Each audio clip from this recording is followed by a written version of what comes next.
Hello guys, स्वागत है आप सभी का एक और नई वीडियो में। तो आज हम लोग बात करने वाले हैं स्कैम्स और न्यूज चैनल्स के बारे में। पहले के जमाने में तो फिर भी ठीक था, अभी के जमाने में लोग कुछ भी नहीं छाप रहे हैं। 7 दिनों से जाल में फंसे किंग कोबरा सांप, प्यास से तड़पते देखकर लोग रह गए दंग। शख्स ने कैसे बुझाई प्यास।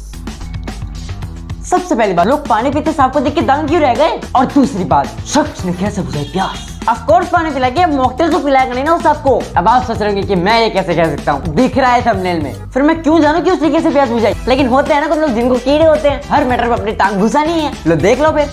किंग कोबरा स्नेक को पानी के बोतल से पिलाए पानी और बुझाई प्यास। और मेन बात, लोग इस मंजर को देख के रह गए दंग।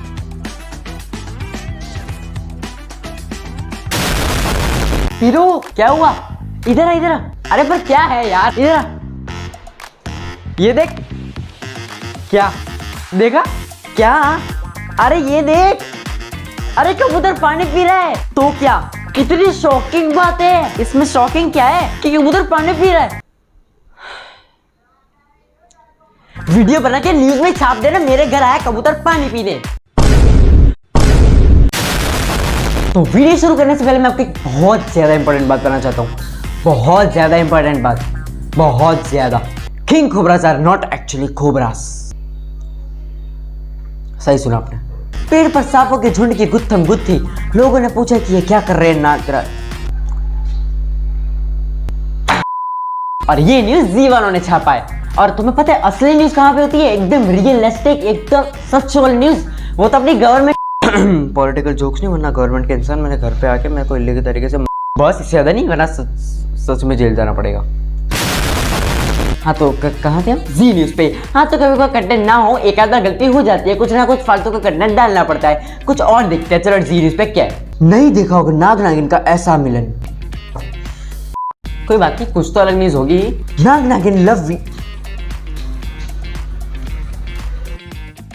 ये चीज देख रहे थे तो मैं रास्ते पे जाके ट्रक से पेड़ तक की रेस लगा के ट्रॉफी जीत के अपनी फैमिली को तो बचा लेता। कम से कम सांपों के घर पे बैठ के रोमांस नहीं देखना पड़ता। तो मेरा रोमांस देख ले। मेरी गर्लफ्रेंड आ रही है अभी थोड़ी देर में। लड़की है ना, इसलिए पूछ रहे क्योंकि लास्ट टाइम वो उम्मीद अंकल निकले थे। हाँ नहीं, तेरी भी कौन सा पहले अननोन लड़की थी, टैक्सी द डांस क्वीन। अगर ये जोक समझ नहीं आया तो जाके इंस्टाग्राम वाला वीडियो देखो। ठीक है, तो अब हम लोग आते हैं स्कैम पे। और इंडिया में स्कैम्स तो इतने होते हैं जितने हर साल कुंभ के मेले में बच्चे खो जाते हैं। और पूरी दुनिया में जितने भी स्कैम कॉल्स होते हैं उसमें से 95% इंडिया के होते हैं। और हर साल करीबन 13 लाख एडल्ट होते हैं जो कि अपनी आइडेंटिटीज लीक कर देते हैं ड्यू टू स्कैम्स। और कई लोगों को इसकी वजह से सुसाइड भी करना पड़ता है। और पूरे एक साल में करीबन करोड़ों रुपए के स्कैम्स होते हैं। और इन स्कैम की शुरुआत हुई थी इंडिया में केबीसी और लॉटरी टिकट्स के द्वारा। इंडिया में कई लोगों को मैसेज आते थे और कॉल आते थे कि आप 25 लाख रुपए की लॉटरी जीत चुके हो केबीसी में से। मुझे खुद को भी आ चुका है मैसेज। मैं व्हाट्सएप की तरफ से बात कर रहा हूँ, व्हाट्सएप के हेड ऑफिस से। व्हाट्सएप की तरफ से मैंने कॉल की है। व्हाट्सएप कस्टमर ऑफिसर बात कर रहा हूँ न्यू दिल्ली से। आप जो अपने मोबाइल सेल के अंदर व्हाट्सएप तो जी गाइस, मैंने लॉटरी लगी थी व्हाट्सएप नंबर पे मेरे, और मुझे व्हाट्सएप पे मैसेज आया था कि आपको लॉटरी लग चुकी है 25 लाख रुपए की व्हाट्सएप पे। तो फिर मैंने देखा कि क्या है क्या नहीं, तो मेरे व्हाट्सएप पे उन्होंने मेरे को मैसेज भेजे, फिर मैं व्हाट्सएप पे उन्होंने कॉल रिकॉर्ड भेजी, और मेरे व्हाट्सएप पे उन्होंने फिर मेरे को डिटेल भेजी सारी, और फिर मैंने व्हाट्सएप से उनको कॉन्टैक्ट किया। तो ये लोग कुछ ऐसे तरीके से स्कैम्स करते हैं। और फिर ये लोग तुमसे पैसे मांगते हैं, तुम लोग पैसे नहीं दोगे तो फिर ये लोग तुम्हें धमकियां भी देते हैं, जो कि मेरे साथ हो चुका है।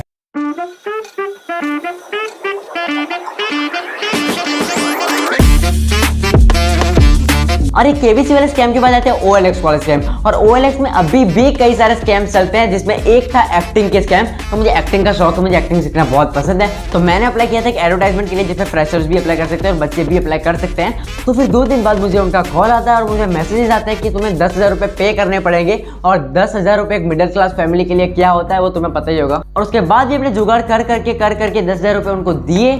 और फिर उन्होंने अगले दिन हमें फिर से कॉल किया और फिर बोला तुम्हारा ईमेल चेक करो। तो अगले दिन मैंने ईमेल चेक किया और ईमेल में लिखा हुआ था कि होटल रिजर्वेशन इन्होंने कर दिया है, और होटल का नाम है W गोवा होटल, जो कि गूगल मैप पे भी है, मैंने चेक किया था। तो 2 दिन का रेंट कुछ इतना था वो होटल का। और ये देख के मेरी फट गई थी। फिर अगले दिन मुझे इनका कॉल आता है फिर से, और ये मुझे कॉल पे बोलते हैं कि मुझे 3 लाख रुपए मिलेंगे ये एडवर्टाइजमेंट करने के लिए। मैं खुश भाई, मैं एकदम अंदर से उछल रहा हूँ, कूद रहा हूँ, मैं इतना खुश, मैं सोचा घर में थोड़ी मदद हो जाएगी। और फिर आया ट्विस्ट। फिर 2 दिन बाद उनका फिर से कॉल आता है और वो बोलते हैं कि मुझे 20% पे करना पड़ेगा, जो कि मेरी सैलरी है उसका, और वो भी 2 दिन में। तो हमें 60,000 रुपीज़ पे करने थे, वो भी 2 दिन में, और तब हमारी हालत बहुत ज़्यादा ख़राब हो गई थी। और फिर हमने कहा कि हम लोग ऐसे पे तो नहीं कर पाएंगे। हमने बोला आप ये एडवर्टाइजमेंट कर लेते हैं, हमें पेमेंट मिल जाएगी, फिर हम लोग अपने 60,000 रुपीज़ पे कर देंगे। तो उन्होंने बोला कि नहीं, तुम्हें 2 दिन में ही पे करने पड़ेंगे और ये एडवर्टाइजमेंट से पहले पे करने पड़ेंगे, और अगर तुम्हें पे नहीं कर पाते तो तुम्हें होटल का 2 दिन का रेंट पे करना पड़ेगा, जो कि था 1.3 लाख रुपीज़। तब देखिए हमारी हालत और ख़राब। और ये सब जब चल रहा था तब मेरी फाइनल एग्जाम्स भी चल रही थी साथ में, वो अलग। फिर मेरे घर की हालत टाइट, तो हमारे पास कोई चारा बचा नहीं, हमने कर दिया उनके सारे नंबर ब्लॉक, सारी चीज़ें उनकी ब्लॉक कर दी, उनको हटा दिया, हर जगह से हटा दिया। और फिर वो लोग हमें अलग अलग नंबर से कॉल करने लगे और धमकियां देने लगे कि तुम्हें पैसे पे करने ही पड़ेंगे। तो फिर हमने उससे पूछा कि हमें 60,000 किस लिए पे करना है। तो उन्होंने बोला कि तुमने इसलिए पे करना है क्योंकि ये गवर्नमेंट के रूल्स हैं और ये गवर्नमेंट के रूल्स से तुम्हें फॉलो करना पड़ेगा। तो मैंने गूगल पे देखा, ऐसा कोई रूल है ही नहीं। धीरे धीरे समझ गए कि ये स्कैम्स हैं और पैसे गए वो अलग, और फिर हमने उनको हर जगह से ब्लॉक कर दिया। फिर वो हमें अलग अलग रोज़ अलग अलग नंबर से कॉल करने लगे, मैसेज करने लगे। और फिर एक और ट्विस्ट आ गया। फिर मैंने क्या किया, उन्होंने जो मुझे ईमेल भेजा था होटल रिजर्वेशन बुकिंग का, मैंने उस पर क्लिक किया और उसमें सारी जो भी लिंक थी मैंने उस पर हर एक लिंक पे क्लिक किया, और मुझे वहाँ पे मिल गया उनका क्रेडिट कार्ड का नंबर और पूरा उनका एड्रेस जहाँ से ये पेमेंट हुई है। तो अब था मैं पूरा तैयार। उसके बाद मैं हो गया एकदम बेफिक्र और मेरा कॉन्फिडेंस एकदम हाई लेवल चला गया। मैं सोचा अब तो कुछ भी कर लेंगे ये लोग, मैंने क्या एड्रेस लिख कर दूंगा, कुछ भी हो जाए। और फिर आता है इस कहानी में एक और ट्विस्ट। तो ये सब होने के कुछ दिनों बाद उनका फिर से मुझे मैसेज आता है कि आप अपना ईमेल चेक करो। तो मैंने ईमेल चेक किया और वहाँ पे मुझे ये वाला ईमेल मिला, जिसमें इन्होंने कहा कि ये लोग हम पे केस कर देंगे, हाई कोर्ट आना पड़ेगा हमें, ये वो वगैरह वगैरह। तो हमारी फट गई तब। तो ये सब होने के बाद मैंने उनको हर जगह से ब्लॉक कर दिया, हर जगह रिपोर्ट मार दी, और ये मामला यही हुआ खत्म।